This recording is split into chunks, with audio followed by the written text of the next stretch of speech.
Type conversion. Type കൺവേർഷനുകൾ. എന്താണ് type കൺവേർഷനുകൾ?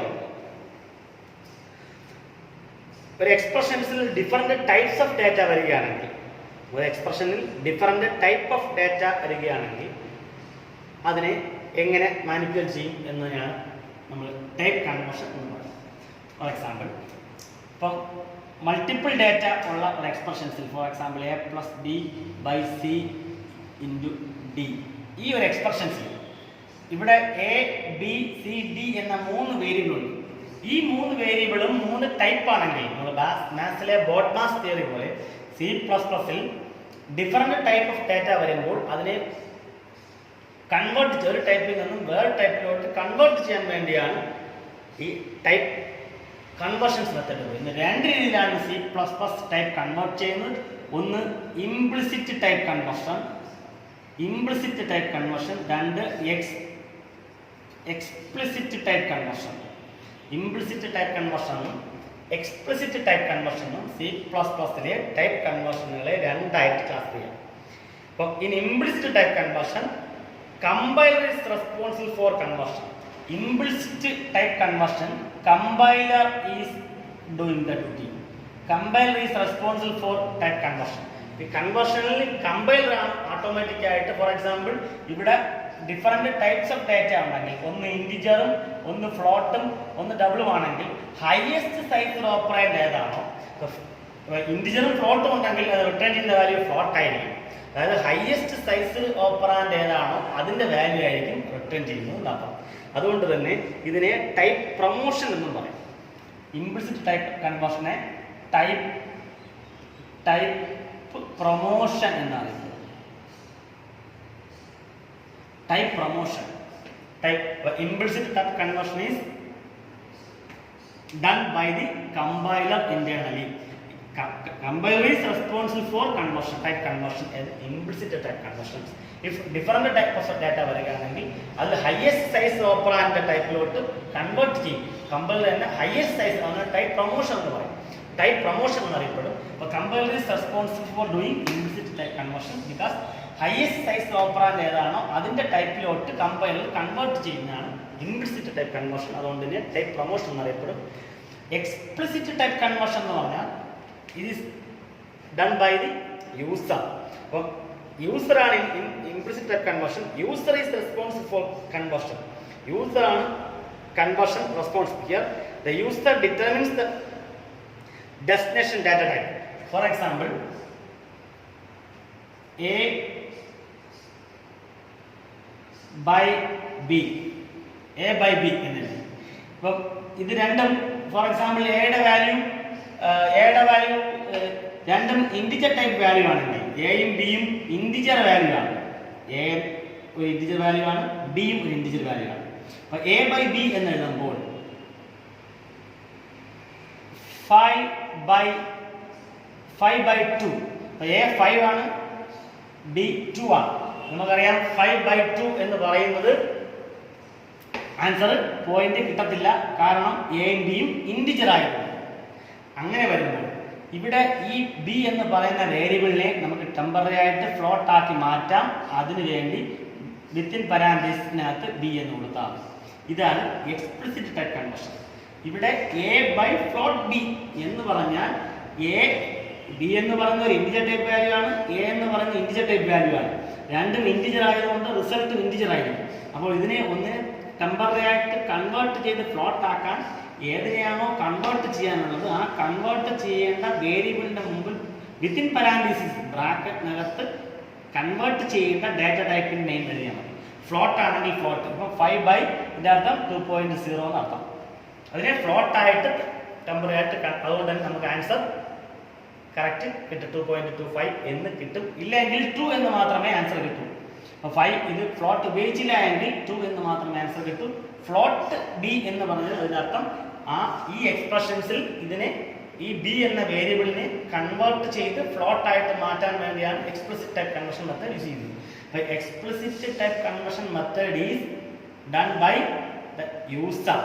User is responsible for converting this, hence it is known as type casting. ഇതിനെ നമ്മൾ type casting എന്ന് പറയും.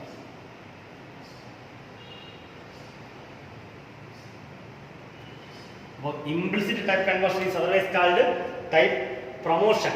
Implicit type conversion is also called type promotion because it is done by the compiler internally. Compiler is responsible for doing the type conversion. It is called implicit type conversion. Next method, explicit type conversion. It is done by the user. User is responsible for converting. Explicit type conversion. It is also called type casting എന്നറിയപ്പെടും. Type casting user ആണ് convert ചെയ്യേണ്ട വേരിയബിളിന്റെ മുമ്പായി bracket within പരാൻതീസിനകത്ത് type use ചെയ്യുന്നു. ഏത് ടൈപ്പിലോട്ടാണോ convert ചെയ്യേണ്ടത് ആ കൺവേർട്ട് ചെയ്യേണ്ട ടൈപ്പ് യൂസ് ചെയ്യുന്നു. ഇതാണ് ഈ എക്സ്പ്ലിസിറ്റ് ടൈപ്പ് കൺവേർഷൻ. അപ്പോൾ ഇംപ്ലിസിറ്റ് ടൈപ്പ് കൺവേർഷനും എക്സ്പ്ലിസിറ്റ് ടൈപ്പ് കൺവേർഷനും ടൈപ്പ് കൺവേർഷൻസ് പ്രധാനമായും രണ്ടായിട്ട് ക്ലാസിഫൈ ചെയ്യാം. ഇംപ്ലിസിറ്റ് ടൈപ്പ് കൺവേർഷൻ is also called type promotion. It is done by the compiler internally, or compiler is responsible for the type conversion, and the explicit type conversion is also called type casting. User is responsible for this type of type conversion, and it is called type casting. It is also called type casting എന്ന് അറിയപ്പെടും ഈ conversion. These are the methods. Then ഇനി നമ്മൾ പഠിക്കാനുള്ളത് different types of statements in C++. C++ different types of സ്റ്റേറ്റ്മെൻറ്റുകളാണ് നമ്മൾ പഠിക്കുന്നത്. അപ്പോൾ different type of statements പറയുന്നത് നമുക്ക് പ്രോഗ്രാമിൻ്റെ സ്ട്രക്ചർ നമ്മൾ പ്രശ്നത്തിൽ പഠിച്ചിട്ടുണ്ട്. ഒരു പ്രോഗ്രാമിൻ്റെ സ്ട്രക്ചർ എല്ലാവർക്കും അറിയാം. വീണ്ടും ഞാൻ എഴുതുന്നു. ആദ്യം hash include statement, next using name space std, using name space std, then ഇൻഡ് മെയിൻ GCC കമ്പൈലറാണ് നമ്മൾ ഉപയോഗിക്കുന്നത്. ഇതാണ് ഒരു പ്രോഗ്രാമിൻ്റെ സ്ട്രക്ചർ. അപ്പോൾ നമ്മൾ ആദ്യം എഴുതുന്നത് ഹാഷ് ഇൻക്ലൂഡ് സ്റ്റേറ്റ്മെൻ്റ് ആണ്. അതിനെ പ്രീ പ്രോസസർ ഡയറക്റ്റീവ് എന്ന് പറയും. ഹാഷ് ഇൻക്ലൂഡിനെ. എന്താണ് പ്രീ പ്രോസസർ ഡയറക്റ്റീവ് എന്നറിയാം. പ്രോസസ് ചെയ്യുന്നതിന് മുമ്പായി ഈ ഫയലിനെ ഇൻക്ലൂഡ് ചെയ്യാൻ വേണ്ടി കമ്പൈൽ കൊടുക്കുന്ന ഒരു ഡയറക്ഷനാണ് പ്രീ പ്രോസസർ ഡയറക്റ്റീവ്. നമ്മൾ കോമൺ ആയിട്ട് ഉപയോഗിക്കുന്ന ഒരു പ്രീ പ്രോസസ് ഡയറക്റ്റീവ് ആണ് IO stream, input output stream. Hash include statement IO stream എന്ന് പറയുന്ന എല്ലാ പ്രോഗ്രാം ബാക്കിയുള്ള സ്ട്രീമുകളെ പറ്റി നമ്മൾ ഇനി പഠിക്കും. ദെൻ യൂസിങ് നെയിം സ്പേസ് നമ്മൾ GCC കമ്പൈലർ ഉപയോഗിക്കുന്ന ഒരു ടൈമാണ് ഇൻഡ് മെയിൻ. നെക്സ്റ്റ് നമ്മൾ ഉപയോഗിക്കുന്നത് മെയിൻ എന്ന പ്രോഗ്രാമാണ്. മെയിൻ എന്ന ഫംഗ്ഷനാണ്. മെയിൻ എന്ന യൂസർ ഡിഫൈൻഡ് ഫംഗ്ഷനാണ് നമ്മൾ ആദ്യം എഴുതുന്നത്. മെയിൻ ബാക്കി ഫംഗ്ഷൻസുകളെ പറ്റി നമ്മൾ ഡീറ്റെയിൽസ് പഠിക്കുമ്പോൾ ഇതിൻ്റെ യൂസ് ആപ്ലിക്കേഷൻസ് പറയാം. ഇതിനകത്താണ് നമ്മൾ എക്സിക്യൂട്ടബിൾ സ്റ്റേറ്റ്മെൻറ്റുകൾ. ഈ മെയിൻ ഫംഗ്ഷനകത്താണ് നമ്മൾ C++ സ്റ്റേറ്റ്മെൻറ്റുകളെല്ലാം എഴുതുന്നത്. അതിൽ നമ്മൾ ഒരുപാട് സ്റ്റേറ്റ്മെൻറ്റുകൾ +1 പഠിച്ചതാണ്. അതിൽ പ്രധാനമായിട്ടും നമ്മൾ ഉപയോഗിക്കുന്ന സ്റ്റേറ്റ്മെൻറ്റുകളെ ഒന്നും കൂടി ഓടിച്ച് പറയുന്നു. നമ്മൾ ആദ്യം മെയിൻ ഫംഗ്ഷൻ പറയുന്നത് hash include statement using name space std, then main function. Return type ഇൻഡ് മെയിൻ എന്നാണ് എഴുതുന്നത്. എന്താണ് നമ്മൾ പിന്നെ പഠിക്കും. ആദ്യം എഴുതുന്നത് ഡിക്ലറേഷൻ സ്റ്റേറ്റ്മെൻറ്റുകളാണ്. C++ പ്രോഗ്രാമിൽ നമ്മൾ എത്ര വേരിയബിൾ ഉപയോഗിക്കുന്നു ആ വേരിയബിൾസ് ആദ്യം നമ്മൾ ഡിക്ലെയർ ചെയ്യണം. അതിനുവേണ്ടിയാണ് നമ്മൾ ഡിക്ലറേഷൻ സ്റ്റേറ്റ്മെൻറ്റ് ഉപയോഗിക്കുന്നത്. ഡിക്ലറേഷൻ സ്റ്റേറ്റ്മെൻറ്റ് സിൻടാക്സ് എന്ന് പറഞ്ഞാൽ ഡാറ്റ ടൈപ്പ് ആദ്യം എഴുതുക. ഡാറ്റ ടൈപ്പ് ഇൻഡ്. നമുക്ക് ഫണ്ടമെന്റൽ ഡാറ്റ ടൈപ്പ് നമ്മൾ 5 പഠിച്ചു. ഇൻഡിജർ. അതിൽ ഏതാണ് നമുക്ക് ഏത് ടൈപ്പ് ഡാറ്റയാണോ നമുക്ക് വേണ്ടത് ആ ടൈപ്പ് ഡാറ്റ റെപ്രസെൻറ്റ് ചെയ്യാനുള്ള കീവേഡ് ആദ്യം എഴുതുന്നു. Then variable name. For example നമുക്ക് വേണ്ടത് നമ്പർ ആണെങ്കിൽ നമ്മൾ നം എന്നൊരു വേരിയബിൾ നെയിം യൂസ് ചെയ്യുന്നു. ഐഡന്റിഫയർ നെയിം യൂസ് ചെയ്യുമ്പോൾ റൂൾസ് ഒക്കെ നമുക്കറിയാം. ആ റൂൾസ് എല്ലാം വയലേറ്റ് ചെയ്യാൻ നമ്മൾ ഇൻഡ് നം. It is called A declaration statement. പിന്നെ നമുക്കറിയാം എല്ലാ C++ സ്റ്റേറ്റ്മെന്റുകളും എൻഡ് ചെയ്യുന്നത് സെമിക്കോളൻ ഉപയോഗിച്ചായിരിക്കും. നമ്മൾ സാധാരണ സെന്റൻസ് എൻഡ് ചെയ്യുമ്പോൾ ഫുൾ സ്റ്റോപ്പ് ഇടുന്നത് പോലെ C++ എല്ലാ സ്റ്റേറ്റ്മെന്റുകളുടെയും എൻഡിൽ സെമിക്കോളൻ യൂസ് ചെയ്യും. Semicolon is called statement Terminator. എന്നാണ് C++ സെമിക്കോളൻ അറിയപ്പെടുന്നത്. അപ്പോൾ ഇതൊരു സ്റ്റേറ്റ്മെന്റ് ആണ്. ഇത് ഡിക്ലറേഷൻ സ്റ്റേറ്റ്മെന്റ് എന്ന് പറയും.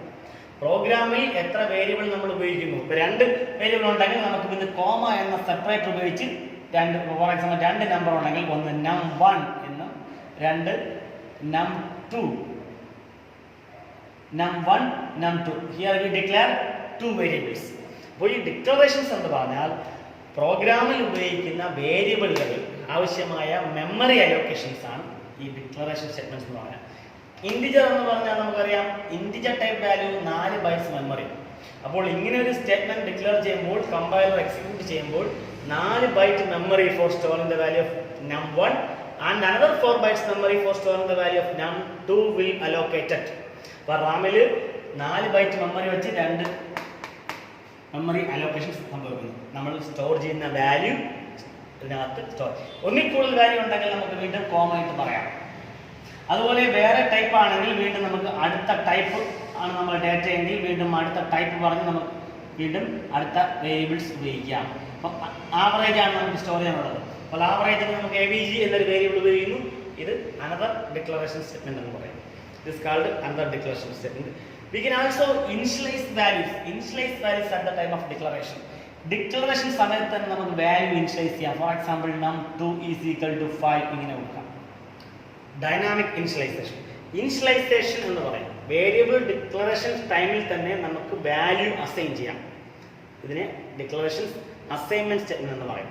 ഓക്കെ, അപ്പോൾ ഇത് ഡിക്ലറേഷൻ സ്റ്റേറ്റ്മെന്റ്. അപ്പോൾ ഞാൻ നേരത്തെ പറഞ്ഞു അടുത്ത ഒരു സ്റ്റേറ്റ്മെന്റ് ആണ് അസൈൻമെന്റ് സ്റ്റേറ്റ്മെന്റ് എന്ന് പറയും. അസൈൻമെന്റ് സ്റ്റേറ്റ്മെന്റ് എന്ന് പറഞ്ഞാൽ equal to. For example num2 is equal to 5 എന്ന് ഈക്വൽ ടുവിനെയാണ് നമ്മൾ അസൈൻമെന്റ് ഓപ്പറേറ്റർ എന്ന് പറയുന്നത്. അസൈൻമെന്റ് ഓപ്പറേറ്റർ എന്ന് പറയും അങ്ങനെ ഉപയോഗിക്കുന്ന സ്റ്റേറ്റ്മെന്റുകളിലെ. For example num1 is equal to 50. This statement is called assignment statement. അപ്പോൾ 2 സ്റ്റേറ്റ്മെന്റ് ആയി. ഒന്നാമത്തെ സ്റ്റേറ്റ്മെന്റ് ഡിക്ലറേഷൻ സ്റ്റേറ്റ്മെന്റ്. വേരിയബിൾ എത്ര വേരിയബിൾ പ്രോഗ്രാമിൽ യൂസ് ചെയ്യുന്നു എന്നതിനനുസരിച്ച് ആവശ്യമായ വേരിയബിളുകൾ ഡിക്ലെയർ ചെയ്യുക. മെമ്മറി അലോക്കേഷൻ ആവശ്യമായ വേരിയബിൾസുകൾ പ്രോഗ്രാമിൽ ഡിക്ലെയർ ചെയ്യുന്നതാണ് ഡിക്ലറേഷൻ സ്റ്റേറ്റ്മെന്റ് എന്ന് പറഞ്ഞാൽ. അസൈൻമെന്റ് സ്റ്റേറ്റ്മെന്റ് എന്ന് പറഞ്ഞാൽ അസൈൻമെന്റ് ഓപ്പറേറ്റർ ഈക്വൽ ടു ഉപയോഗിച്ച് വാല്യൂ സ്റ്റോർ ചെയ്യുന്നതിനെയാണ് അസൈൻമെന്റ് ഓപ്പറേറ്റർ എന്ന് പറയുന്നത്. For example a equal to b, it is also an assignment statement. അപ്പം മാസിൽ a is equal to b പോലെയല്ല നമ്മൾ അവിടുത്തെ f is equal to b. Here the value of b will be assigned to a. ഈ assignment operator ഉപയോഗിക്കുമ്പോൾ left hand സൈഡിൽ എപ്പോഴും variables മാത്രമേ ഉപയോഗിക്കൂ. Right hand സൈഡിൽ വേരിയബിൾസോ കോൺസ്റ്റന്റോ എക്സ്പ്രഷൻസോ വരാം. For example s is equal to a plus b എന്ന് ഉപയോഗിക്കാം. അപ്പോൾ ഇവിടെ ലെഫ്റ്റ് ഹാൻഡ് സൈഡിൽ എപ്പോഴും വേരിയബിൾസ് മാത്രമേ യൂസ് ചെയ്യാൻ സാധിക്കൂ. റൈറ്റ് ഹാൻഡ് സൈഡിൽ നമുക്ക് എക്സ്പ്രഷൻസ് ഉപയോഗിക്കാം. അത് അരിത്തമെറ്റിക് എക്സ്പ്രഷൻസ് ആണ്. a plus b എന്ന അരിത്തമെറ്റിക് എക്സ്പ്രഷൻസ് എയുടെ വാല്യൂ ബിയുടെ വാല്യൂ ആഡ് ചെയ്ത result will be assign to എസിലോട്ട് അസൈൻ ചെയ്യും. ഇതാണ് ഈക്വൽ ടു ഉപയോഗിച്ച് മൾട്ടിപ്പിൾ വാല്യൂ നമുക്ക് അസൈൻ ചെയ്യും. a is equal to b is equal to c is also an assignment statement. Here the value of c will be assigned to b and a. The value of c will be assigned to b and a. ഇങ്ങനെ നമുക്ക് a is equal to b is equal to c എന്ന് പറഞ്ഞാൽ the value of c will be assigned to a. ഇങ്ങനെ multiple assignment നമുക്ക് assignment operator ഉപയോഗിച്ച് ചെയ്യാൻ. ഒന്നാമത്തെ പറഞ്ഞു ഡിക്ലറേഷൻ സ്റ്റേറ്റ്മെന്റ് ആണ് നമ്മൾ പ്രോഗ്രാമിൽ ആവശ്യപ്പെടുന്നത്. 2 അസൈൻമെന്റ് സ്റ്റേറ്റ്മെന്റുകൾ നമ്മൾ പ്രോഗ്രാമിൽ യൂസ് ചെയ്യും. അസൈൻമെന്റ് ഓപ്പറേറ്റർ ഈക്വൽ ടു ഉപയോഗിക്കുന്നതാണ് അസൈൻമെന്റ് ഓപ്പറേറ്റർ, അസൈൻമെന്റ് സ്റ്റേറ്റ്മെന്റ് എന്ന് പറയുന്നത്. നെക്സ്റ്റ് ഇൻപുട്ട് സ്റ്റേറ്റ്മെന്റുകളും ഔട്ട്പുട്ട് സ്റ്റേറ്റ്മെന്റുകളും നമ്മൾ പഠിച്ചിട്ടുണ്ട്. C++ലെ ഇൻപുട്ട് സ്റ്റേറ്റ്മെന്റുകൾ ആണ് സി ഔട്ട്, കൺസോൾ ഔട്ട്പുട്ട് എന്നിങ്ങനെ ഉപയോഗിക്കുന്ന ഒരു പ്രീ ഡിഫൈൻഡ് വാക്കാണ്, വേർഡാണ്, ടോക്കനാണ് സി ഔട്ട് എന്ന് പറഞ്ഞാൽ. കീവേഡ് അല്ല, പ്രീ ഡിഫൈൻഡ് വേർഡാണ്. ഐഡന്റിഫയറിലാണ് സി ഔട്ട് എന്ന് പറഞ്ഞാൽ. സി ഔട്ടിന്റെ ഇവിടെ ഉപയോഗിക്കുന്ന ഓപ്പറേറ്റർ ഇൻസർഷൻ ഓപ്പറേറ്റർ എന്ന് പറയും. ഇൻസർഷൻ ഓപ്പറേറ്റർ ഈ സി ഔട്ട് കഴിഞ്ഞിട്ട് 2 less than simple insertion operator.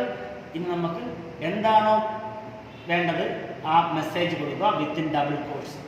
This statement is called output statement. ഇത് ഔട്ട്പുട്ട് സ്റ്റേറ്റ്മെന്റ് എന്ന് പറയുന്നു. സി ഔട്ട് എന്ന വേർഡ് ഉപയോഗിച്ച ശേഷം identifier, user defined, pre defined identifier ആയ സി ഔട്ട് കഴിഞ്ഞതിന് ശേഷം ഉപയോഗിക്കുന്ന 2 ലെസ് ദാൻ സിമ്പിളുകളെ നമ്മൾ insertion operator or puttu operator എന്ന് പറയും. പിന്നെ പറഞ്ഞ പേര് insertion operator or puttu operator. insertion operator or put to operator. This statement is used to display on the screen. Display a message or display a value on the screen. ഒരു സ്ക്രീനിൽ ഒരു മെസ്സേജോ ഒരു value display ചെയ്യാൻ വേണ്ടിയാണ് C out ഉപയോഗിക്കുന്നത്. C out stands for console output. That means output device monitor. Monitor represent ചെയ്യാൻ വേണ്ടി ഉപയോഗിക്കുന്ന ഒരു പ്രീ ഡിഫൈൻഡ് ഐഡന്റിഫയർ ആണ്. പ്രീ ഡിഫൈൻഡ് ഐഡന്റിഫയർ ആണ് സി ഔട്ട് എന്ന് പറഞ്ഞാൽ. സി ഔട്ടിനോട് ഉപയോഗിക്കുന്ന ഓപ്പറേറ്റർ ഇൻസർഷൻ ഓപ്പറേറ്റർ എന്നറിയപ്പെടും. ഈ സ്റ്റേറ്റ്മെന്റിനെ നമ്മൾ ഫോർ എക്സാമ്പിൾ നമുക്ക് സ്ക്രീനിൽ പ്രിന്റ് ചെയ്യേണ്ട മെസ്സേജ് എന്ന് പറയുന്നത് വെൽക്കം ആണെങ്കിൽ cout then welcome double close ചെയ്യുന്നു semicolon is the statement. This statement is called output statement എന്ന് പറയും. Output statements within double close. Also we can display value on the screen. ഒരു വേരിയബിളിനകത്തുള്ള value നമുക്ക് store ചെയ്യാനും ഈ cout statement ഉപയോഗിക്കാം. For example cout num2. Here the value of num2 will be displayed on the screen. അപ്പോൾ ഈ num2 എന്ന വേരിയബിളിന്റെ വാല്യൂവിനെ മോണിറ്ററിൽ ഡിസ്പ്ലേ ചെയ്യാൻ വേണ്ടി വേണ്ടിയാണ് ഈ ഔട്ട്പുട്ട് സി ഔട്ട് എന്ന സ്റ്റേറ്റ്മെന്റ് ഉപയോഗിക്കുന്നത്. അപ്പോൾ C out stands for console output. That monitor display ചെയ്യാൻ വേണ്ടിയാണ് ഉപയോഗിക്കുന്നത്. അപ്പോൾ ഇൻസർഷൻ ഓപ്പറേറ്റർ ആണ് ഇത്. ഔട്ട്പുട്ട് സ്റ്റേറ്റ്മെന്റ് എന്ന് പറയും. അടുത്ത നമ്മൾ പഠിച്ചിട്ടുള്ള രണ്ടാമത്തെ സ്റ്റേറ്റ്മെന്റ് ആണ് input statement. Cin console input എന്നതിന്റെ ഉപയോഗിക്കുന്ന ഒരു പ്രീ ഡിഫൈൻഡ് ഐഡന്റിഫയർ ആയ സി ഇൻ ആണ് നമ്മൾ ഇൻസർഷൻ ഓപ്പറേറ്ററിനോട് ഉപയോഗിക്കുന്നത്. ദെൻ സി ഇൻ എന്ന പ്രീ ഡിഫൈൻഡ് ഐഡന്റിഫയർ കഴിഞ്ഞ് രണ്ട് ഗ്രേറ്റർ ദാൻ സിമ്പൽ ഇതിനെ extraction operator or get from operator എന്നറിയപ്പെടും. Extraction operator or get from operator cin കഴിഞ്ഞിട്ട് ഉപയോഗിക്കുന്ന രണ്ട് ഗ്രേറ്റർ ദാൻ സിമ്പലിനെ എക്സ്ട്രാക്ഷൻ ഓപ്പറേറ്റർ അല്ലെങ്കിൽ ഗെറ്റ് ഫ്രം ഓപ്പറേറ്റർ എന്നറിയപ്പെടും. അത് കഴിഞ്ഞതിന് ശേഷം സീൻ കഴിഞ്ഞ് എപ്പോഴും നമ്മൾ ഉപയോഗിക്കേണ്ടത് ഇത് എക്സ്ട്രാക്ട് ചെയ്ത് കീബോർഡിൽ നിന്നും എക്സ്ട്രാക്ട് ചെയ്ത് ഏത് വേരിയബിളാണോ സ്റ്റോർ ചെയ്യാനുള്ളത് ആ വേരിയബിളിന്റെ നെയിമാണ് നെക്സ്റ്റ് കൊടുക്കേണ്ടത്. ശ്രദ്ധിക്കുക, സീൻ കഴിഞ്ഞ് കമ്പൽസറി എപ്പോഴും വേരിയബിൾ നെയിം മാത്രമേ ഉപയോഗിക്കാറുള്ളൂ. എന്ത് വാല്യൂ ആണ് നമുക്ക് ഈ വേരിയബിളിനകത്ത് സ്റ്റോർ ചെയ്യാനുള്ളത് ആ വേരിയബിൾ മാത്രമേ ഉപയോഗിക്കൂ. അപ്പോൾ നമ്മൾ പ്രീ ഡിഫൈൻഡ് ആയിട്ട് ഡിക്ലെയർ ചെയ്തിട്ടുള്ള ഡിക്ലറേഷൻ സ്റ്റേറ്റ്മെന്റ്സിൽ യൂസ് ചെയ്തിരിക്കുന്ന വേരിയബിൾ തന്നെയാണ് നമ്മൾ ഈ എക്സ്ട്രാക്ട് ചെയ്ത് വാല്യൂ സ്റ്റോർ ചെയ്യാനും C++ ഉപയോഗിക്കുന്നത്. അപ്പോൾ scene is an input statement. Cin is an input statement. ഇത് input statement. Cout is an output statement. Output will be displayed on the screen on the monitor. Input statement is Cin. The value will be extracted from keyboard. Input device ആയ കീബോർഡിൽ നിന്നും value extract ചെയ്ത് വേരിയബിളിനകത്ത് store ചെയ്യാൻ വേണ്ടിയാണ് Cin എന്ന input statement use ചെയ്യുന്നത്. അപ്പം ഇതാണ് output statements. അപ്പം നമ്മൾ പഠിച്ച സ്റ്റേറ്റ്മെന്റുകൾ: ഒന്ന് ഡിക്ലറേഷൻ സ്റ്റേറ്റ്മെന്റ്, രണ്ട് അസൈൻമെന്റ് സ്റ്റേറ്റ്മെന്റ്, മൂന്ന് ഔട്ട്പുട്ട് സ്റ്റേറ്റ്മെന്റ്, നാല് ഇൻപുട്ട് സ്റ്റേറ്റ്മെന്റ്. അപ്പോൾ ഡിക്ലറേഷൻ സ്റ്റേറ്റ്മെന്റ്സ് എന്തെന്നറിയാം? ഡാറ്റ ടൈപ്പ് ഉൾപ്പെടെ data type space variable name. നമുക്ക് ഏത് വാല്യൂ ആണ് ഉപയോഗിക്കേണ്ടത് ആ വാല്യൂവിന്റെ ഡാറ്റ എന്ന് പറയുക. Data type variable name, data type variable name. അത്രയും വേരിയബിൾ എന്നാൽ മാത്രമേ കമ്പ്യൂട്ടറിന്റെ മെമ്മറിയിൽ വാല്യൂ സ്റ്റോർ ചെയ്യത്തുള്ളൂ. അതാണ് ഡിക്ലർ statement. Then assignment operator equal ഉപയോഗിച്ച് നമ്മൾ ഡിക്ലെയർ ചെയ്യുന്ന സ്റ്റേറ്റ്മെന്റിലാണ് അസൈൻമെന്റ് സ്റ്റേറ്റ്മെന്റ് എന്ന് പറയുന്നത്. നേരത്തെ പറഞ്ഞു, അസൈൻമെന്റ് സ്റ്റേറ്റ്മെന്റ് ലെഫ്റ്റ് ഹാൻഡ് സൈഡിൽ എപ്പോഴും വേരിയബിൾ നെയിമും റൈറ്റ് ഹാൻഡ് സൈഡിൽ കോൺസ്റ്റന്റോ വേരിയബിൾ നെയിമോ അല്ലെങ്കിൽ എക്സ്പ്രഷൻസോ ഉപയോഗിക്കാം. കോൺസ്റ്റന്റോ വേരിയബിൾ നെയിമോ എക്സ്പ്രഷൻസോ നമുക്ക് റൈറ്റ് ഹാൻഡ് സൈഡിൽ അസൈൻമെന്റ് ഓപ്പറേറ്ററുടെ കൂടെ യൂസ് ചെയ്യാൻ പറ്റും. അതാണ് അർത്ഥം. അപ്പോൾ declaration statement, assignment statement, input statement, output statement, ഇത്രയുമാണ് നമ്മൾ C++ പ്രധാനമായിട്ടും യൂസ് ചെയ്യുന്ന സ്റ്റേറ്റ്മെന്റ് എന്ന് പറയുന്നത്.